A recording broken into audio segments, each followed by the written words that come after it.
2026 ஆங்கில புத்தாண்டினை முன்னிட்டு நடிகர் ரஜினிகாந்த் ரசிகர்களை நோக்கி உற்சாகமாக கையசைத்து வாழ்த்து தெரிவித்தார். 2025ஆம் ஆண்டு விடைபெற்று 2026ஆம் ஆண்டு இனிதே பிறந்துள்ளது. உலகம் முழுவதும் புத்தாண்டு கொண்டாட்டங்கள் களை கட்டிய நிலையில் மக்கள் உற்சாகத்துடன் புத்தாண்டை வரவேற்றனர். புத்தாண்டு பிறந்ததை அடுத்து அரசியல் தலைவர்கள் பலரும் மக்களுக்கு வாழ்த்து தெரிவித்துள்ளனர். நிலையில் புத்தாண்டு அன்று ஆண்டுதோறும் ரசிகர்களை நேரில் சந்தித்து நடிகர் ரஜினிகாந்த் வாழ்த்து கூறுவது வழக்கம். அந்த வகையில் ஆங்கில புத்தாண்டான இன்று நடிகர் ரஜினிகாந்த் சென்னை போயஸ் கார்டனில் உள்ள தனது இல்லத்தின் முன்பு காலை முதலே திரண்ட நூற்றுக்கணக்கான ரசிகர்களை சந்தித்து உற்சாகமாக கையசைத்து வாழ்த்துக்களை தெரிவித்தார்.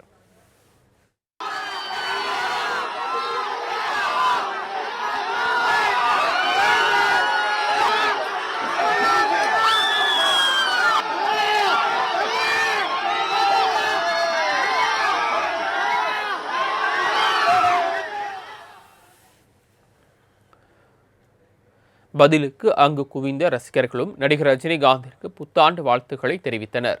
அப்போது அவரது ரசிகர் ஒருவர் ரஜினி ஸ்டைலில் நடந்து வந்து வாழ்த்துக்களை தெரிவித்தார்.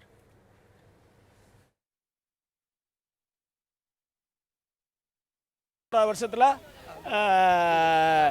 தலைவரை வருஷம் சந்திக்கிறது, அது ஏன்னா ஒரு சந்தோஷமே அதான் எங்களுக்கு. இந்த உலகத்தில் வேற சந்தோஷமே என்னன்னே தெரியல.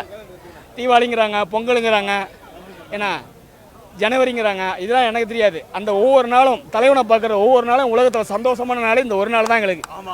ஏன்னா அதாவது கடவுள் எப்படி வாழ்றான்னா, நீர் நெருப்பு காற்றில் தான் கடவுள் இறைவன் வாழ்றான். இறைவனுக்கு உருவம் கிடையாது, உள்ளத்தில் தான் இறைவன் வாழ்றான்.